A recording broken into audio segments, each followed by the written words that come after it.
Wow. Clive's over there in his bed. Oh, yeah.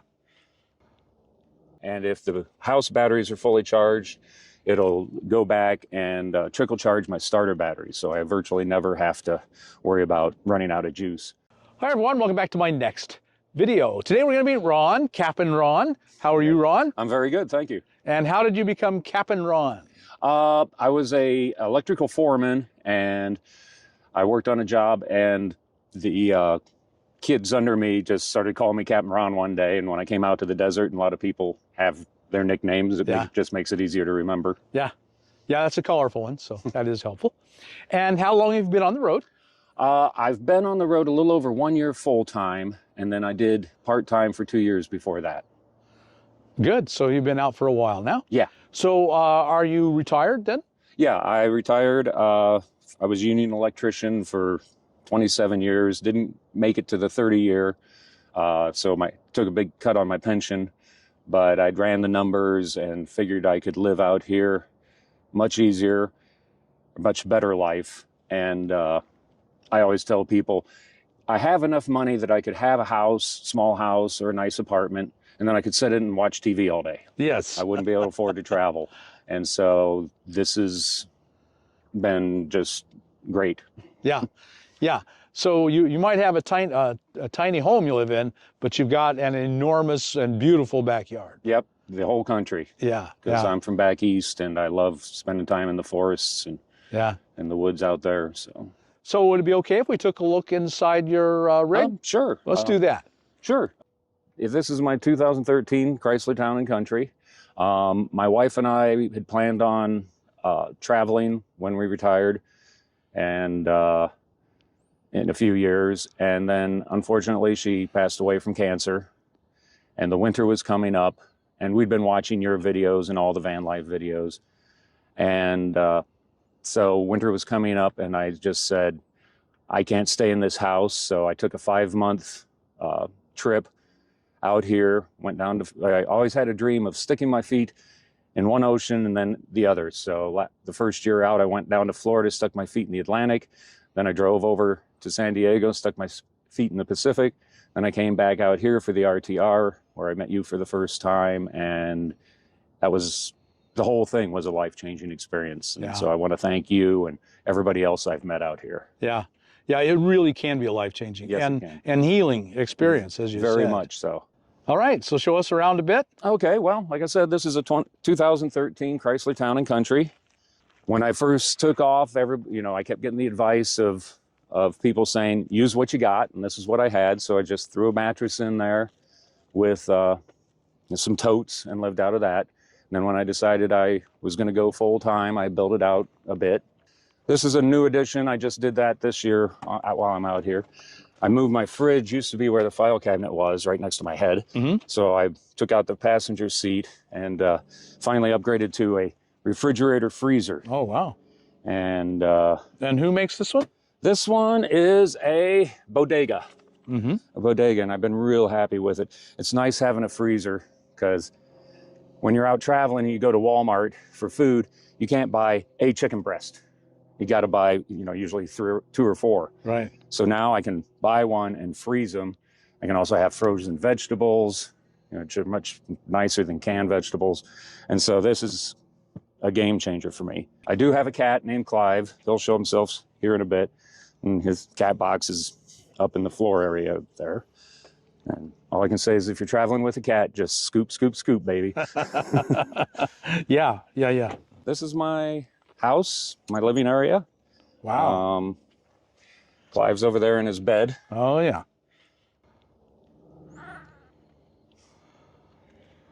The one thing that I have yet to see anybody do in a minivan, and I discovered it my first year out, was with the stow and go seating out of there.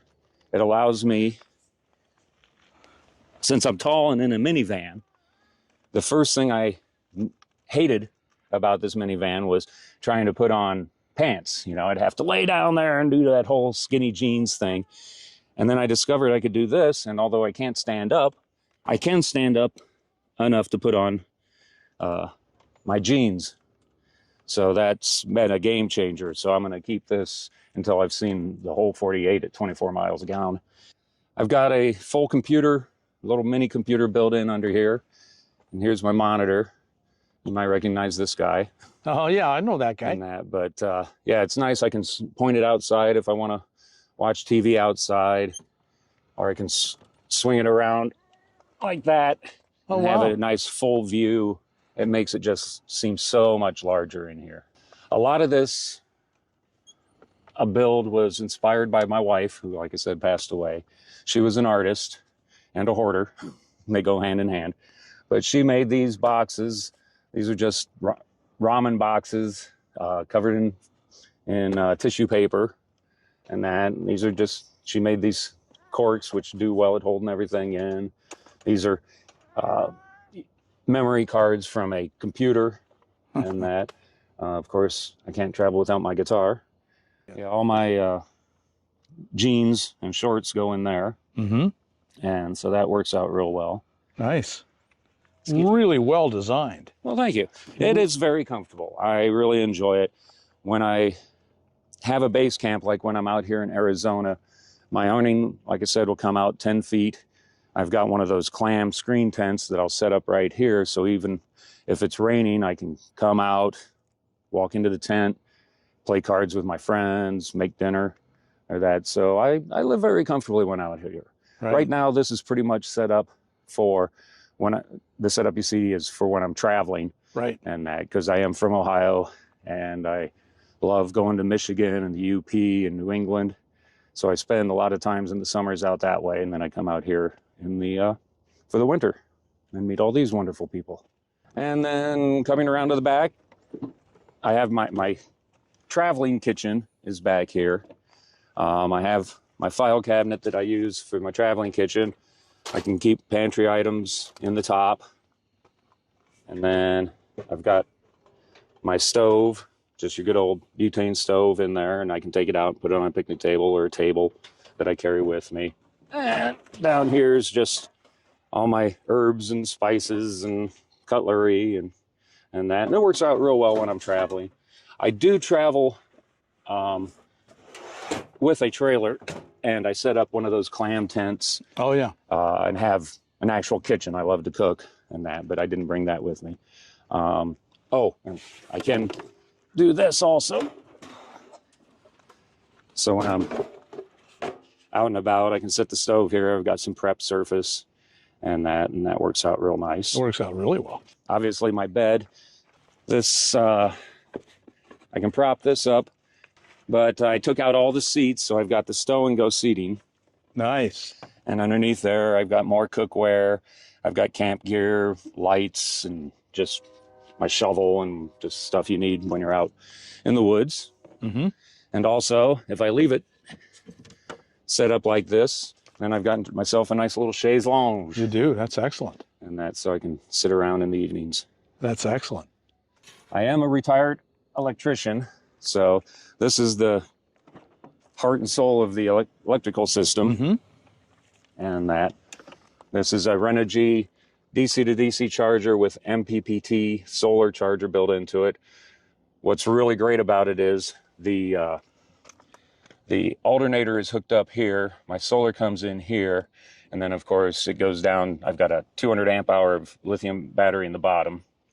And it keeps that charged. And if the house batteries are fully charged, it'll go back and trickle charge my starter battery. So I virtually never have to worry about running out of juice.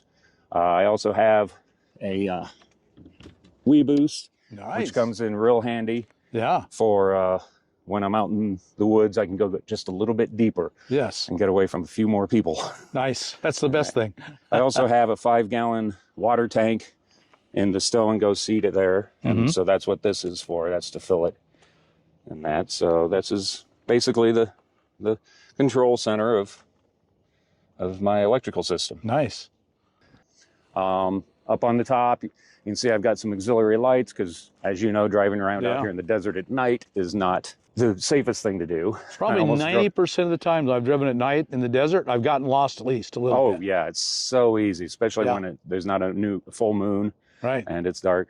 You got to turn at that bush, but boy, all these bushes look alike. Yeah, exactly. But on the roof in the middle, I've got a 200-watt solar panel. Nice. I've got a 10-foot long by 6 awning on the other side that I can put out when I'm at base camp. This is my solar water heater, and that it holds about 5 gallons, which is, if you take a military-style shower, is enough for, you know, 2 decent showers and 1 rinse off, and that it keeps the temperatures about 20 degrees above ambient, so it's better than a cold stream, which I've also done many times. When I do want to take a shower, I've got an air compressor I can hook up to. I've got these 2 rods that slide out. Nice. I won't set the whole thing up, but I've got a bungee that goes in between here and then a shower curtain that'll cover it around, and I can use it for a shower or for using the restroom. Right. For those emergency times, in the middle of the night especially, I do that. I do have a collapsible toilet back in the back there that if I'm going to be someplace, I can set it up and put it inside that shower enclosure I showed you earlier. Right, right. And that's so. And that's where you're showering, obviously. Right. And generally, though, I try to stay places that do have restroom facilities available. And how do you like being on the road so far? I'm loving it. It's amazing. The people I've been meeting out here have just been fantastic. This trip out here has been a very healing event for me. I've met some great people and made for some forever friends. Yeah, you know, that's a big fear a lot of people have, is I'll get there out there and I'll just be alone and I won't meet anybody. But that hasn't been true for you, huh? No, my first year out here, I felt really out of place.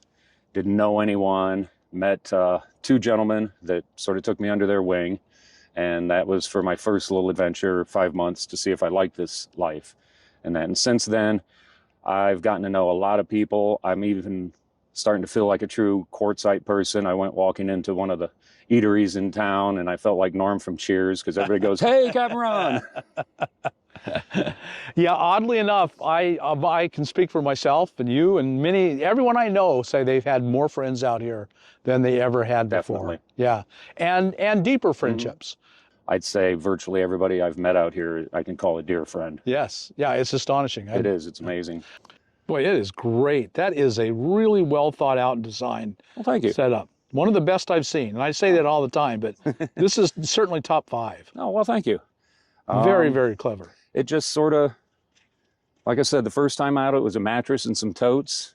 And then when my wife passed and I decided to do this full time, virtually everything in here is stuff she had either made or saved, or that. This table, for example, where the computer is, I can flip that up while I'm sitting in here. And this table used to sit on our balcony, and every evening we'd have our refreshing adult beverages and that. So this had to be a part of it. That's about it, I guess. That's it. Yeah, boy, it's sure nice. That's a really, really good setup. Thank you. Yeah, it's serving me well. I'm very comfortable in it. Yeah, really nice. If people want to follow you, do you have any social media they can follow you on? I'm on Facebook. You can find me under Jack Daw Adventures. That's JACKDAW Adventures, 2 words. I also have a YouTube channel. I haven't done much with it yet, but I'm starting to get into it. I've met some other YouTubers out here that have given me encouragement and basically saying, just start it, just start doing it. So that's what I'm going to be doing now. Good. Very, very good. So folks, be sure and go and subscribe and follow Ron as he goes everywhere. Jack Daw. So you call yourself Ron? My name is Ron. My wife's jewelry business was Jack Daw Jewelry. Oh, okay. Jack Daw is a European, basically crow, that picks up shiny things to decorate its nest. And since she was a jeweler, that's why she called it Jack Daw Adventures, or Jewelry. And so when she passed, I decided on my adventure, I'd call it Jack Daw Adventures. Good. Pick up shiny things as you go. Exactly. Shiny memories. That's right. Yeah. That's the best kind. Well, Ron, I just really appreciate your sharing your life with us and your story. And what a beautiful setup you've done here. Really, really nice. Thank you. Thank you, Bob. So folks, I hope you got something out of this video, and I know you did. If you did, like us on YouTube, subscribe to the channel, hit that thumbs up button, and we'll talk to you later. Bye now.